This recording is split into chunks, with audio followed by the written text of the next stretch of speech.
there it goes. I'm so absolutely horrible at which camera is it? That one.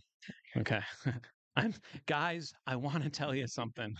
I'm really, really terrible at stream. I found out now that I'm hanging out with some other creators how terrible I am at streaming. I didn't know that studio mode existed. I really was raw dogging it this whole time in such a terrible way. And streams are about to get a little bit more fun, or I'm just not never gonna do it again. This is Cameron, Venus Siri, and this is Miss Crystal, top music attorney, and we're here in Arizona. Uh, I don't want to disclose where we are, should I? Is it? Do you want to give our address? Yeah. I'm not gonna give the address, but yeah, we're in a space. We're in a space she's familiar with in the desert. Um, all right. So for anybody who doesn't know, um, Miss. Wait, is that we could switch this one? There we go. There we go. Boom. Um, So we've all made content together in one way or another. Like we've all been on each other's streams and all that stuff. So I feel like anybody who watches my content frequently on this streaming channel, which is very few, kind of by design, I like having the tight knit community, is probably familiar with either one of these characters. All right. How are you doing? I'm doing so great, thanks. Let me just take this from you. So today we're chatting about a few things, right? I feel like I need to try to see you a little bit. I'm gonna nudge. There we go. So actually, they came through town and were nice enough to hang out with me in my neck of the woods, and we thought we would just chat about things going on, music business, AI. So look, for those of you who are live watching, hello. Drop your questions in the chat, and that way, if we have some good questions that come through, we can incorporate you into this live stream, and with any luck, we'll get a little weird. Those are my thoughts. Here, since your voice is the way it is, let's put the microphone like out here. Howdy doody, buckaroonies. How y'all doing out there? I'm ready to get some Long John Silvers and some butter and answer some questions. And yeah, what are we talking about? Mostly like platform ownership, I think was kind of the hot button issue of the moment with the TikTok getting banned for 11 straight hours or something like that. I don't think it lasted very long. But yeah, that's a thing that happened, and that's a thing that's really important to know about is as you move forward in the music industry in 2025 and beyond, you're very much reliant on social media platforms as your device and impetus for your career and how you navigate literally everything, because that's how you get discovered anymore, so to speak, by designing something of value for other people to then utilize you for, not unlike a prostitute, but in a little bit of a different way, because that's what we do with our time. And in TikTok's case, I think we all saw people screaming and crying and freaking out because they were, I mean, literally overnight losing everything they had built for how long has TikTok been around? And we A would have while. Yeah, we would have been too. Yeah, yeah. I mean, my TikTok was down. I don't know what happened with it, but hopefully it's still there. I don't know. And yeah, I think that's an important thing to open up with the discussion here because that could happen to YouTube or Spotify or whatever else people are on now. Red Note, right? Is that what we're all on now? I'm not. Seriously. I think an interesting point that I have not seen many people make about the TikTok ban is it is so it from what I've seen, and I could be wrong because I'm not a security expert, but from what I'm seeing from people trying to decompile and do a forensic privacy investigation on the app itself, they've seen, I feel like I'm saying the word obfuscate a lot, but they've seen that TikTok has very much intentionally obfuscated where and how it's sending information. And it's been doing it in a very, yeah, like it seems like a pretty severe way, as much so as if I decided to make a little video sharing app and put it on the Apple App Store and on the Google Play Store, it would immediately, upon that sort of information coming out, immediately get banned or suspended until that has been corrected. And that's a good thing because you're paying Apple and Google Play 30% of every damn transaction to provide you that security blanket.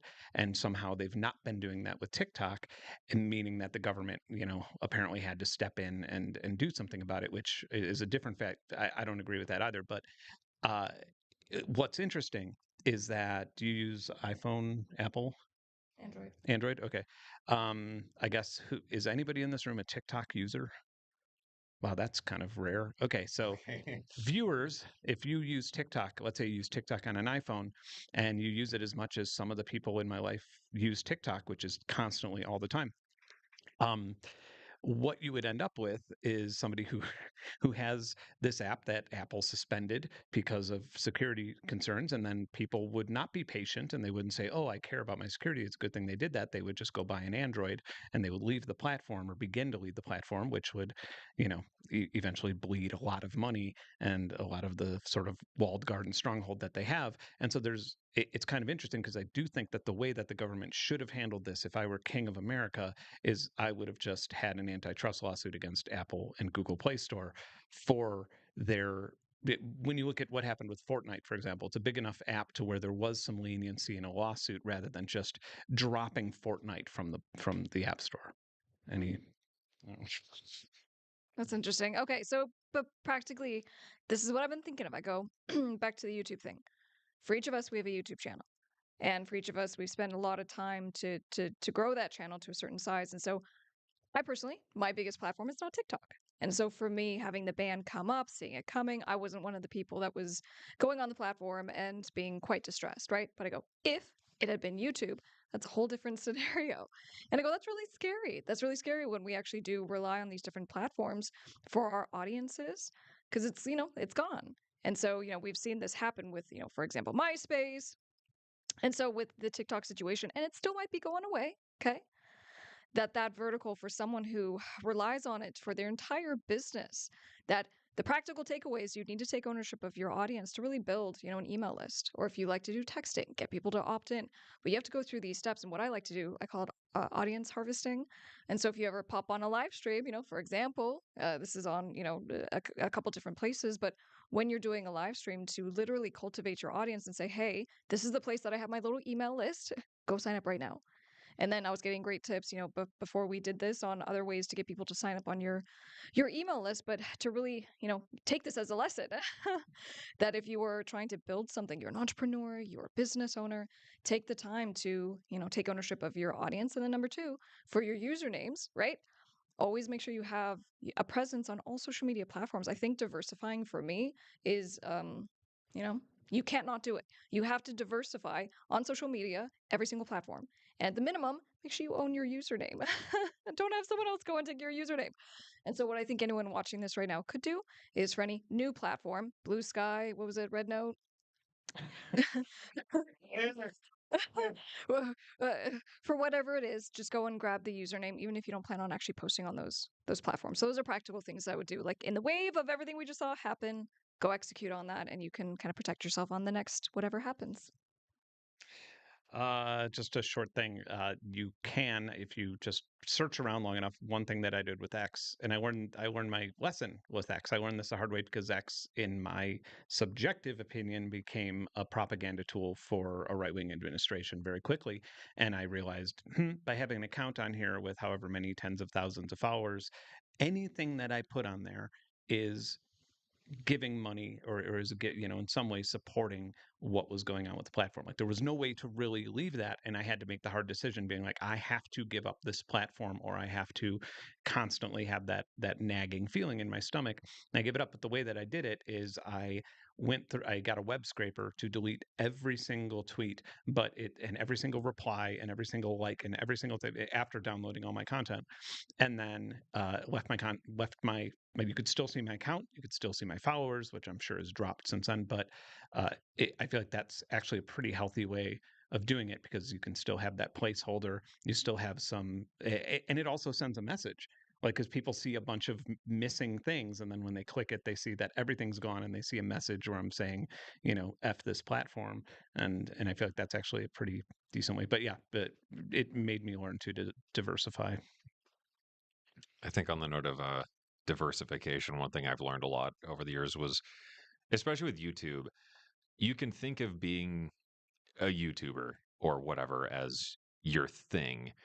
And that's fine to an extent, but you also have to understand the degrees of value you're able to provide from what you do instead of just posting YouTube videos.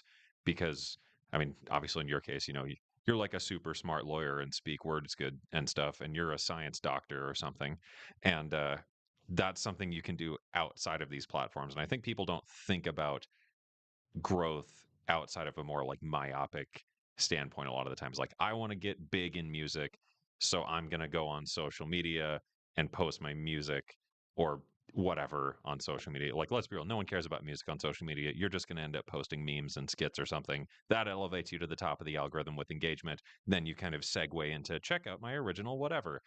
But I think people don't take that far enough. I think the transaction and idea of the business plan tends to stop at like, look at this thing I've created, and it doesn't really have a ton of value anymore. And I think that's a really important question to ask yourself is like, outside of the thing I really truly enjoy, if you want to build a career in this, especially in an industry that is so dominated by social platforms that can just disappear overnight, what else can you add to that recipe to build your own circle and build up something that's useful outside of that platform? In my case, as I'm sure a lot of you know, things like Decent Sampler, I take a ton of time to go build sample instrument libraries and put them together and write really good code and make them really useful.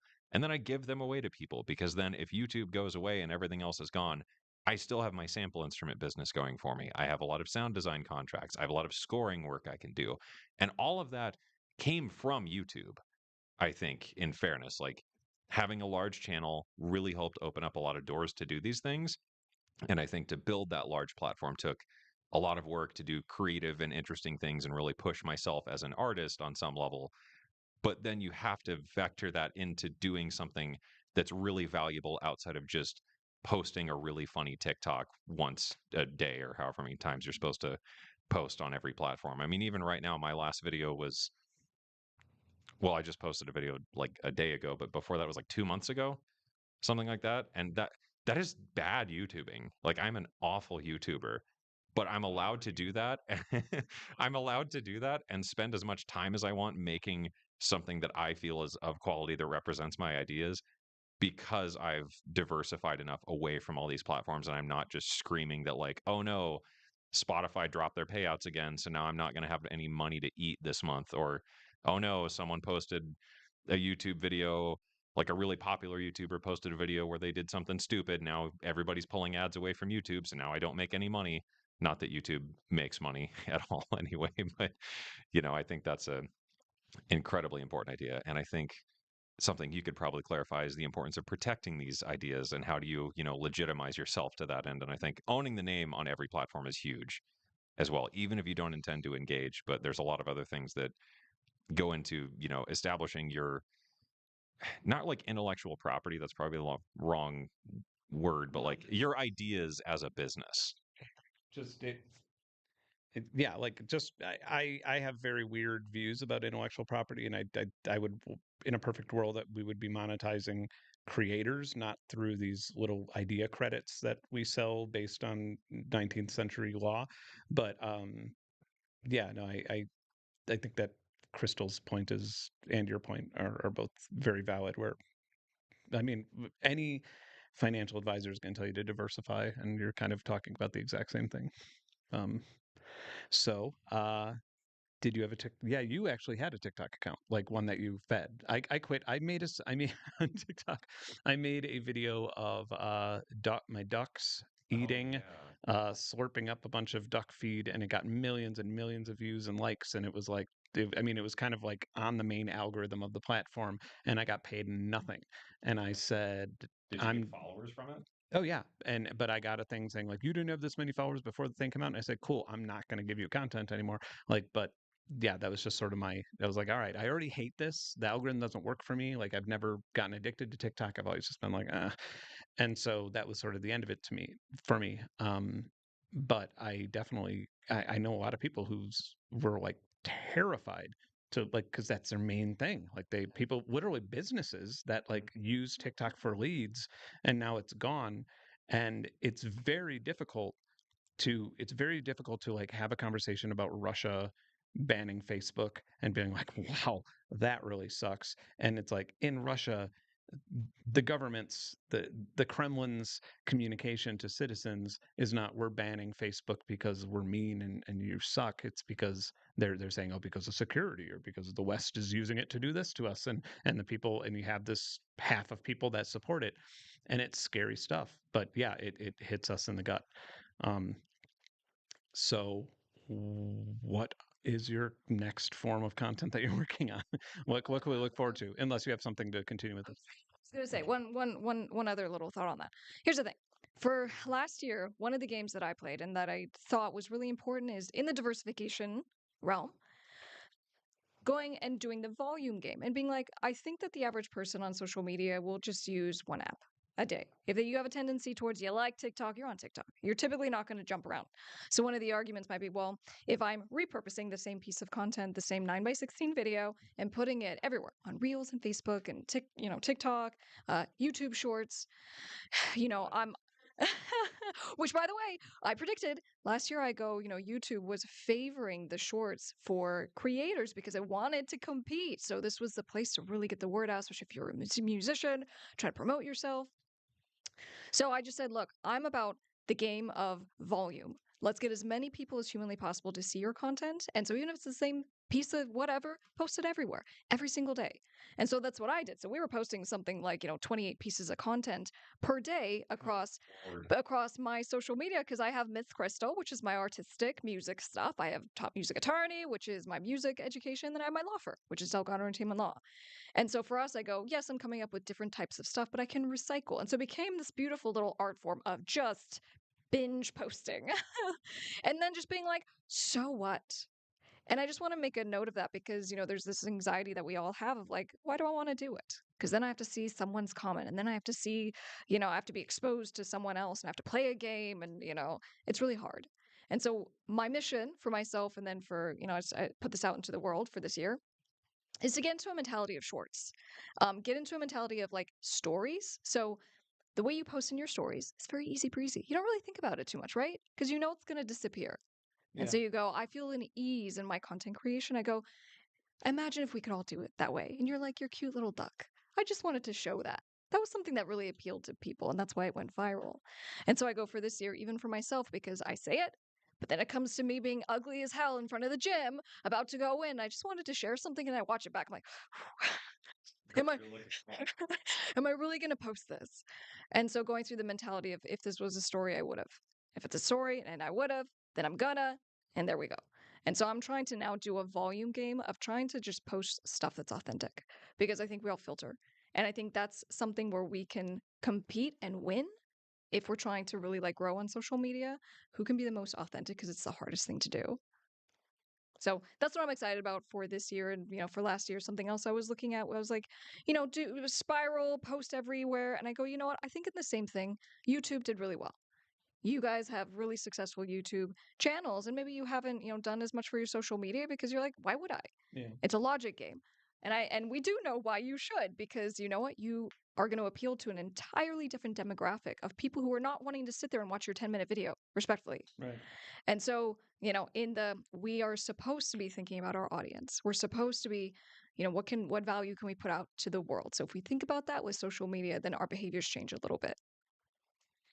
One thing that I was kind of excited at first about YouTube Shorts because it was like a connection to the long form videos that was, whereas on TikTok or Instagram, I mean, you can't even link off Instagram. Like you can't even like click a link to be like, watch this longer video. You have to literally be like, type in this here. And so, with YouTube Shorts, I was pretty excited about that. But interestingly enough, I found I even hired an editor. That was the only time I've ever hired an editor for my channel. An editor to basically cut things into shorts. Somebody who's used to that type of format. And because there's a lot of videos of mine where I like have a little rant, and it's like, okay, this is really good short content. You could just cut it down. What I could be wrong. You're always there's a level of superstition with algorithm prediction or trying to figure out what's happening with especially something that new because like the shorts algorithm when it first came out I'm sure they're still trying to figure out how aggressive or unaggressive they want it to be. What I feel like I was noticing is people were watching the shorts of mine that took off. People were watching them and then they would go click to watch a big percentage of them would then be, oh, I want to learn, I want to see what context this was in, but they're fine tuned to be watching short form content, and so then they would click off of the long form content much quicker just because that's not what they watch, and then the YouTube algorithm for the long form content would say, this video is not really doing as well because people are clicking off right away, and I thought to myself, hmm, YouTube's smarter than that. Like these algorithm engineers are smarter than that. And I actually reached out to someone from YouTube and mentioned that, and they said, "Ooh, that's a possibility." And I said, "Oh, you're not smarter than that. You're literally just playing games until something works out better," which was kind of, but yeah. So the thing is, I do like short form content a little bit more now, and I've been doing it on like Instagram, but it's almost like I'm scared to have it to have anything to do with YouTube, and I want those two things to be a little bit more separated, which just requires more of my time, which then asks like, when can I make music? And I Yeah, weirdly enough, I did really, really well on shorts and Instagram reels. And I think a lot of it is just like my type of format and just being an effective storyteller, especially in like a 60-second supercut, whatever. And I kind of dialed in the format to do that. And I did a couple that did over 1 million, and a lot of others at hundreds and hundreds of thousands of views, which is awesome on the surface level.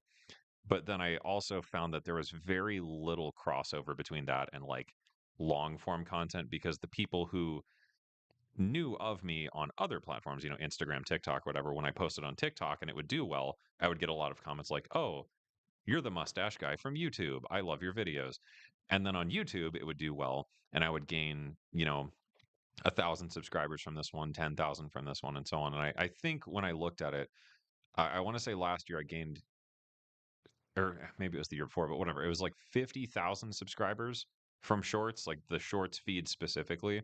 And I really couldn't correlate that into anything that boosted my long form content, because it did almost exist of like, cool, I gained 50,000 new subscribers that only care about this very specific format that does just eat into my time, because then you just get that lizard brain of like, what's my content strategy? And it's like, yeah, I want to make music and stuff instead of like, like I want to put a lot of effort into polishing these really, you know, well edited long form videos and whatever. And that eats up a ton of time. Like my videos will easily eat up like 100+ hours. And I'm sure yours, especially with like the research and stuff, can just be massive, like month long, multi-month long efforts. Or I'm sure in your case, there's a lot of just tedious research that goes through it. And I just I couldn't find the benefit to feeding into the short form thing without like directly linking off into something else. And most of the platforms removed the ability to do that, because YouTube Shorts actually did let you link Yeah. for like a month. And it was really useful because I would post things and I would have my link to like the patron program, or like a free sample pack I made with like a dirty dish rag or whatever I was posting a video about. And then they killed that.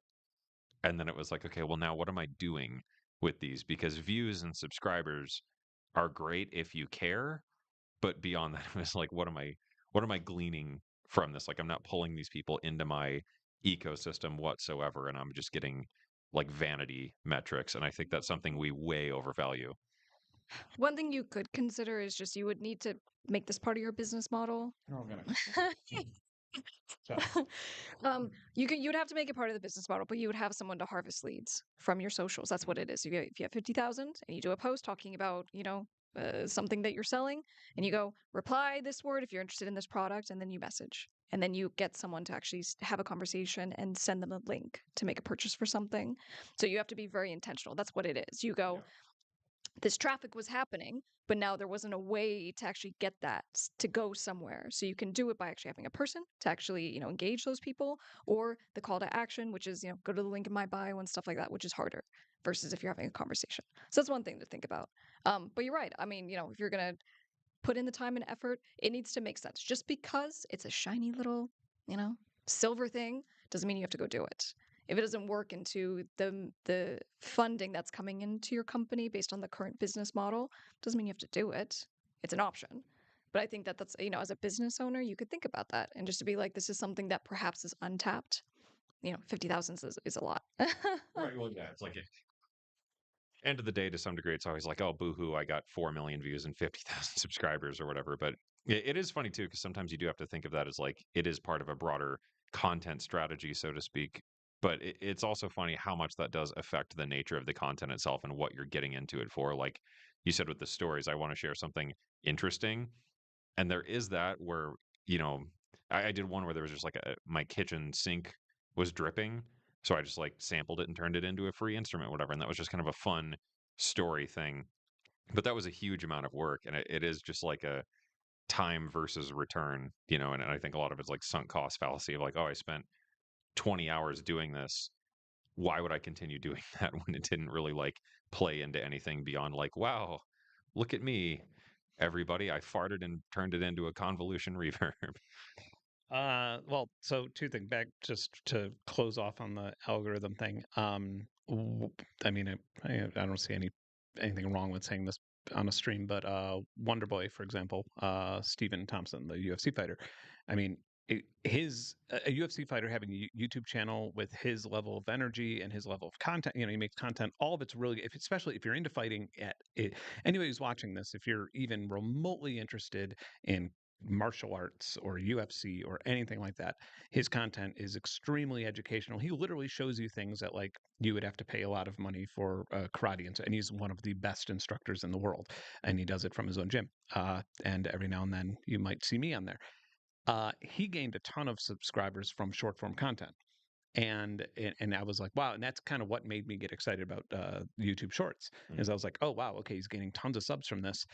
More so that it was the biggest pull of subs that he's had, but the video views were staying the same, Mm-hmm. and even dropping in some cases, maybe due to my little conspiracy that I just mentioned about the clicking off of a long form video messing with the algorithm. And in his case, he often has like DraftKings as a sponsor, which is, a very valuable sponsor to have. If in that world, it would be very weird for us to have DraftKings as a sponsor. But everybody in this chat here is very picky about sponsors or doesn't work with them at all.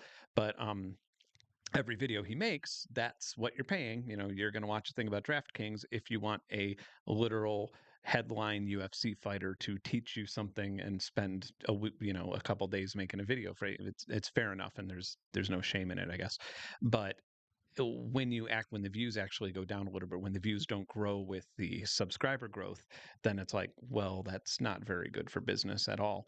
Which then brings me to this other thing, where what you were saying about where you have that sunk cost fallacy. um like probably sadly, anytime I've done in the last couple of years, anytime I've had that sort of Q&A thing at NAM or something, or when, because the number one question that all of us probably get is, how do I make a living off music? How do I do this? And my question is always like, why do you need to? Like Yeah. I say that from like a very privileged place, having made a living off music for the last 2 decades, but like also, like, in a lot of those cases, making a living off music really hurt my desire to make music at times. And I learned that very quickly and started. That's why I'm here on a YouTube channel right now. Like, that's entirely because I realized that the purest feeling, not to get all nin, the the purest form of making music was when I was like 16, staying up all night, making it, knowing that, someone may never ever listen to it. And so I guess like a lot of times it's also like the business side of music is abysmal at the moment. Yep. Like, I would never, if somebody was like, I was thinking about being a musician or getting a job at a restaurant, I almost, if I was like, in money for making money and like living, don't be a musician. Are you crazy? Go work at the restaurant. Go work long hours for nothing at the restaurant. You will make more, almost certainly make more than you'll make off of music. But if you like being a musician and you love being a musician, sometimes I don't think there's any shame in just saying, okay, I love being a musician.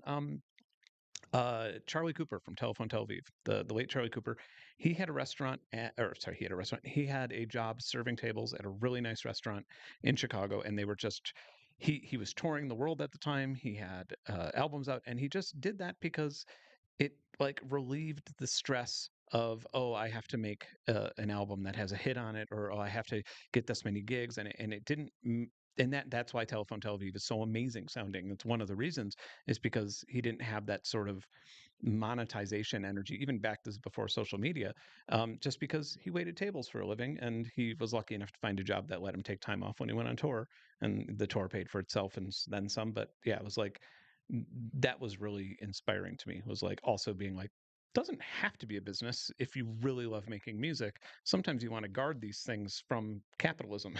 Like you don't want to have to. You're gonna want to be like, no, no, this is my baby. You don't get to dictate or influence the direction it goes in based on how much money it's making. And Any, any, I think there's something interesting to that too. And I'd like to get your take on this just because your channel exists in a very different kind of space than, what Ben and I do. But to that end, when you get that restaurant job and whatever, I think to some degree, kind of like you said, your music just ends up better because you're not placing as much emphasis on like, oh, I need everything to be important. I need to write the album of the year. I need to make a bunch of money. And I think YouTube's pretty similar in that every video kind of feels like it needs to be your most successful video yet. And I think YouTube really reinforces that idea. And a lot of other social platforms do too, of like the analytics dashboard is always like the next thing you can click on as a creator to see how you're doing. How did it do compared to this? How are you doing compared month over month, year over year?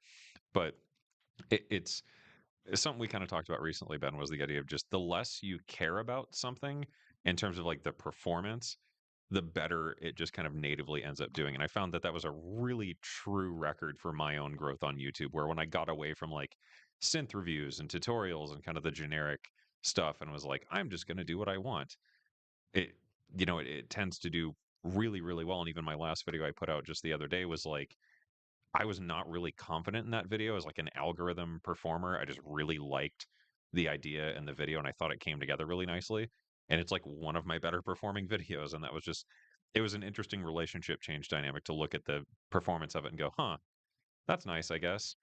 And then just like, I'm already mentally moved on to the next thing. But have you found that to be true as well when you're not trying to use it solely as like a business driving thing where there is like a native uptick in the performance of everything because you're not like death gripping it as like a capitalist perspective. Yeah, Like, and do well. that's the rule though across the board, not just for YouTube videos, for social media. And this goes back to what I said. I'm calling it being authentic. People are so much smarter than everyone treats them. We can see through what you are posting or that you were trying. So for example, even if you mean very well, right? The beginning of my channel, crickets as far as viewership, and it was trying so hard to say this is the most educational thing. Here are the 5 tips to help you with your contract and protecting yourself. Wait, those weren't really the 5 best tips for bass players? So, although well intended, it didn't do well. And I think that really the progression with my channel was when I just kind of truly became the most authentic version of myself as a lawyer, and that how I literally speak about issues or convey, the lesson. So, the as they call it, the vitamin in the brownie. You can share something, you can do it in a way that's kind of entertaining. And then if you can truly find your authentic self, which takes time. I don't know how many videos you guys had to do before you started to feel a little more comfortable in front of the camera, and you might still not today. but but that but that comes through. And what you were talking about as far as like, you not being able to make 6 figures from your music career doesn't make you a loser.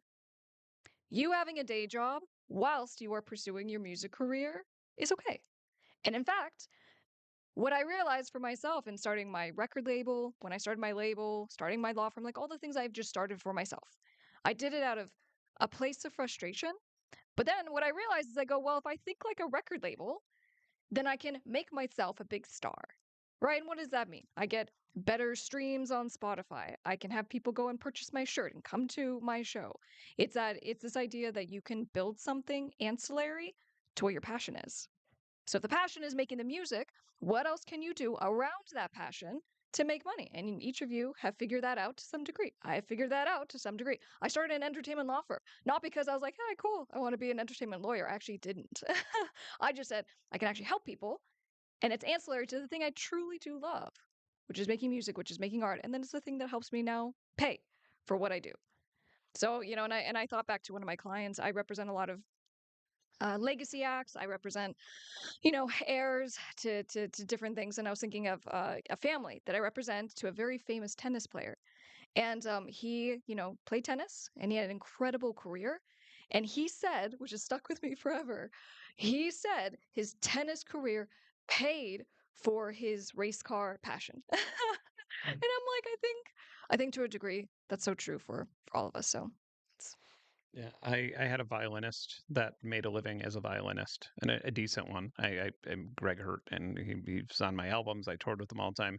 And like 10 years after meeting him, we were like at a cafe or something in the middle of the night. And I remember just randomly, I was like, yeah, but I mean, we both get to make a living as a musician. He was like, I wanted to be a scientist. I hate this. And I was like, really? And he's like, yeah, I mean, it's fun sometimes, but like, this isn't what I want to do with my life. This sucks. And I'm like, you are literally living like the dream.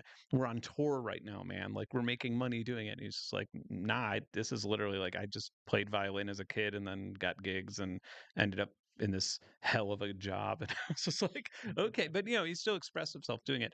Um, so like, one thing that, yeah, I mean, I respect that the way that you're able I guess, make everything seem a little bit more tangible with monetizing things differently. It's honestly respectable to hear. Um, So I've just got to like legally blonde all this, and then I'll be set. Is that kind of the vibe? someone asked a question earlier in the live stream. So to kind of bring it all around, because we were talking about social media handles, names, so all that intellectual property, 1,000%. Your name on YouTube is your trademark. If someone else, comes and uses it, if it's the exact same thing, if it's something confusingly similar, you go and you hire a lawyer to go and deal with that to get a federal trademark registration. But here's the thing that gets missed. For the content creators who do truly put their social media clips online and make money. I have all kinds of clients who do this, right? Who are influencers. Man, like having your ducks in a row with your trademark registrations, with your copyright registrations, it makes my life easy. Because then there's all kinds of things set up with systems in Facebook, in Meta, in TikTok, so that we can issue takedowns. So, yeah, actually taking the step to do the thing is what we're talking about today. Execute, figure out a way to sell something, get people's attention, be consistent. But then what I do is the backbone of, let's say, legally protected contracts, intellectual property rights. And all of that is really important. Communication. No, communication, almost vigilante communication is something that I got really into as well.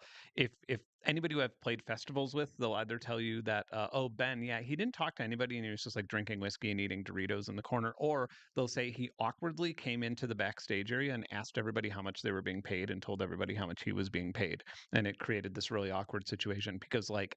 And surprisingly, you'd find that like somebody who I was opening for got paid 2 grand less than I did, and they'd be like, "Hey, what the hell? Like, that doesn't make any sense." And then the next time they had a gig, they'd find out how much they were That's why worth. you got confidentiality in your Right. contract. Yeah. But I mean, same thing with sponsors. I'm always, yeah, like meeting with Patrick Boyle, one of my favorite YouTubers, and I was so happy to meet him the other night. And yeah, like first thing, I'm just like, all right, here's how much these people paid, how much you get, we just talked that. And We now, talk about that all the time. Like, right, and now everybody knows like how much they're worth because uh, yeah, if a sponsor hits you up to like sponsor a video, they're not going to like tell you how much you're worth. They're just going to like pay you as little as they possibly can. And they're trained to do that. They'll give you a number and Phil Mora just did it with yeah, you. yeah, Literally, right. like they just keep giving you new numbers every single time that you say, no, I'm not interested in the sponsorship. And they'll be like, $2,000. Yeah, And you're just my like, offer went up by eight. What was it? Yeah, my offer went up by $800 for not replying for 6 hours, yeah. and it was insane. And so what was the offer for? They wanted 60-second ad I read or think it was ninety just an second ad read. Yeah, an ad something read? like that. Okay, so to give you an example, so they're offering your channel $1,200 in the opening for a 60-second ad read. Ground News for my bot video paid that earned around $20,000 that I ended up giving to Ukraine because the channel's a nonprofit. I can't just like pocket that and be like, um, but that earned about $20,000 for UNICEF Ukraine, um, just for that video, and that shows you that that's like literally 15 times more money than they were offering you. We have very similar channels and view Yeah. counts. It's like absolutely ridiculous how much money is kept. And like, and also same thing too is like when I talk to the brands themselves, I'm like, how many middlemen are there between you and the actual company I'm working for? Because I was talking to somebody straight from Ground News, but like with any sort of booking or anything like that, it's always so important to find out how many middlemen. I'm not sure that I'm not sure that I can legally say this on stream or like how safe it would be to say this on stream, but I've been doing a thing where I've been getting offers on buyouts for my catalog and finding out how that works.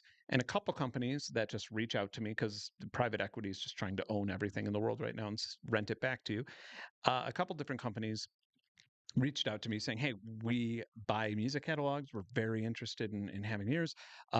Send us all your stats and all your plays on, and we're going to figure that out. And our accountant will let us know what our offer can be."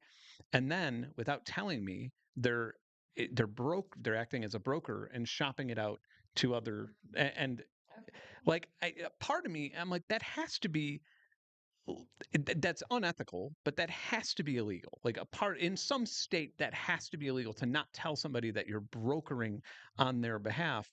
But that's like a great example. And like I've asked them, I'd be like, and that I got you said because like basically some of the people who buy the catalogs would be like, hey, somebody reached out to us on your behalf, and I'm like, oh no, they told me that they were just going to offer it to me and then never got back to me, and okay, so anyway, point being is I've asked them now if somebody talked to me about them, like how many are you going to broker it on my account? How many middlemen are there between the person who's actually spending the money on this? And they can't even tell you. They won't give you an answer because communication it's so normalized to not have communication. But the biggest circling back to where we started here, um, that sort of thing where like people feel like they're not as much of a musician because they're not making a living for it. The conspiratorial part of my brain thinks that that's like the same energy that like it has a workplace and they're like, don't ever, it is so rude to talk about how much you're being paid at this, but don't do that. You'll hurt their feelings if they find out that you're making more than they do. And it's like there's a very good reason why they're telling everybody to do that. Like it's not that it's actually like uncool to do it. um anyway, so yeah, I feel like there is some energy of that in the entertainment industry where they're like, don't talk about how much you're being paid and always act like you're a professional musician, act like you're bigger than you are. And it's like, well, yeah, that way nobody gets any damn money.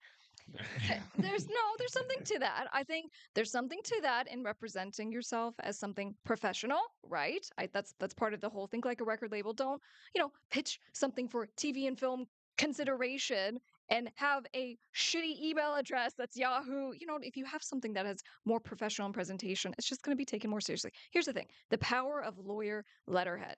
Okay, a lot of what I do is I send scary demand letters. Okay. And I go, hey, you did this thing. Here's the law. This is what's going to happen if you don't comply with our demands. It is a lot more powerful because it is coming from a lawyer on lawyer letterhead. Yeah. Okay. Power of persuasion. So it goes to just, people and how you present yourself with your own businesses. If you're an entrepreneur, take these things and consider them. Now, to your point, you go, well, I said, hey, person, company interested in buying my music catalog. I'm interested in selling. They then jump around to a bunch of different companies and they're trying to procure offers.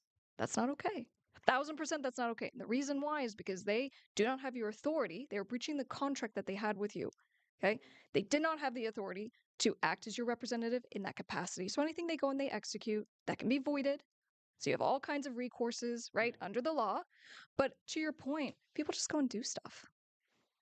And sometimes you got to send them a skinny hair for it. It was like That's when right. I dyed my hair red and showed up at my house with a baseball bat, right? Yeah, right. No, and then on the fees, I'll be clear as the negotiator in our little family here. I did get paid the most for this, appearance. Yeah, okay, We can okay. be honest. um yeah, in that we came to your, yeah, we paid more in gas money to get here, I guess that would be like we lost less. uh yeah. Another oddly enough, with my YouTube channel, I have errors and emissions insurance, which I started doing once I was like, okay, I'm gonna start doing content that's a little bit more, I don't want to say edgy because I'm not trying to be edgy, but I guess like honest, right? And so it's like, okay, if I'm going to be honest, then I have to have like insurance because you can't just be honest and not get sued all the time. And it is quite amazing how. I mean, errors and emission insurance is not cheap, but it is quite amazing how I'll get these sort of threatening language letters, it's you just file a claim. You're just like, okay, Oh, let me ask this. Because here's the thing: if someone gets a demand letter from a lawyer, yeah, it's scary. The first, I don't know if you remember your first time. yeah. It was probably not good. You know what I'm saying? But after so many times, you become a little bit numb to it because you know it's a whole lot of just threatening. So it's been interesting for me dealing with people either I represent or people on the other side who it's a tactic now. It becomes about psychology. So let me ask you, after receiving all the demands that you receive, are you scared when you get them anymore? Or are you more like, "Psh, whatever? Um, no, so one thing that I do, and this is there's a lot of YouTubers who are larger than I am who don't do this, and I am appalled that they don't do it, is I follow just basic journalist principles. If I'm making a video saying something that could potentially be damaging to a person or brand, I have to contact them to let them know and get their comment. Like that is just ethics in journalism. You have to do that. Like, and that's just ethics in general. Like, because they may have a piece of information that changes everything. They also almost certainly are full of shit and will tell you whatever it takes. But you know, if you're clever enough to make the piece, and you're clever enough to actually let them defend themselves before making it live. So that's a big one. No, I mean, I feel like I was a little bit unrattled. I made a video on New York Times journalist Ian Urbina, um, tried to scam me and scammed thousands of musicians. And it was one of my first bigger videos. And I mean, legitimately scammed thousands, like didn't tell them what he was doing and just made tons of money off of their music and used the New York Times, his New York Times email address when doing it, posing as a New York Times journalist when it had nothing to do with the New York Times, had nothing to do with any of that. It was just his own, he was promoting a book that he wrote and then, you know, saying that it was going to be released in the New York Times, but it wasn't. Um, and of course, I got legal threats over that, and that rattled me a lot and cost me money and stuff. I got there was one event. I guess. Well, I guess is on my chest. I could swear. Tell you how everything went. There was one event. I'm not going to name any names. Some people watching this will understand what it is. They'll remember it. There's one event in 2023 where fans of a particular product were very angry. Well, to start things off, Sweetwater really just stepped out of line, and they demanded I apologized for a mistake that they essentially made. And I publicly, very publicly, with hundreds of retweets and everything, told them to suck my dick. And it created this whole, you know, whole thing. Sweetwater was actually cool about it. They did it. No, I'm joking. They Sweetwater, no, but I mean they actually they come out and they're like, oh, whoa, whoa, whoa, okay, hold on. This is we're both professionals in this business. Let's cool things down. And they more or less made it right, and it's fine. There was a smaller product. They had a Discord server. They were very mad that I didn't mention their particular product and thing. And I made the mistake of going on the Discord server and having a conversation and trying to cool things out and be like, hey, look, this is why I did this. It doesn't work like that when there's a pile-on and people are mad. They just yell at you, you get more mad. They insulted, you know, they kind of publicly insulted a friend of mine who, like, I was just pretty emotional, pretty tired, and somebody asked me, demanded that I apologize, and I said, "Hey, if you demand that I apologize, I'm going to tell you the exact same thing I told Sweetwater." And it turned out that this was a woman. Turned out that this person took it a little bit further than I meant it to take, and it actually was it picked up steam, and this got reported to a bunch of different companies, and then I had to sit through HR meetings, and I had to actually get an attorney, and it cost me, well, like 5 or 6 grand in legal fees to deal with this completely, in my opinion, what could have just been dealt with like a DM at the time being like, well, I had no idea. I did not actually, you know, I didn't expect a music retailer to do a sexual act on me. It was more of a, you know, my way of just saying I don't like you. Um, after after that happened, And what did we learn? yeah, after that happened, I think I really did. Like, I feel like it was one of those things where it's like, oh, I better get way more professional. But instead, I just kind of stopped giving a fuck entirely. And I was like, but like after surviving that from the human resource and legal thing, and like having human resource people and lawyers be like, no, you were totally fine doing this. By the way, this was this. I feel like that kind of then in a weird way inspired me to go a little bit further with the channel with things like the bot video and with things that were the ADHD video where I'm literally like secretly interviewing a CEO of like a and things like that where it's like where it fits into journalism as long as you like follow specific rules to get the information. Anyway, point being, so now when I get those letters, I'm very much like if I end up losing everything over this, like if I'm not willing to risk that to some extent, then I kind of don't want to be doing it. Like in just with the nature of my channel, like it's just that sort of thing. But I don't know. How do you have you been sued yet? I did get in a lot of very heated discussions. It never really escalated to anything because, like, I knew they didn't have shit on me. But especially with stuff about like the videos I've done about sampling and why sampling is a legal nightmare with Splice and Loop Masters and big services like that. Sematics and whatever. I did two videos that did really well about things like that, and you had some very long meetings with some very angry people in high places about like you told the truth. Shut up. Like, and yeah, that's just, I don't know. It's kind of the price of admission after a certain point, though, I think, is like once you call enough attention to something, it's going to rattle some cages. And sometimes people send a scary letter. And I think the first time it happens, you're kind of like, oh, could I be in trouble? And then, you talk to an attorney or whatever, and it just becomes clear, like, oh, this is just kind of how the game goes. And you're just like, okay, if you want to do it, like, okay, it's a waste of time, but Actually, I made a video about a Kai.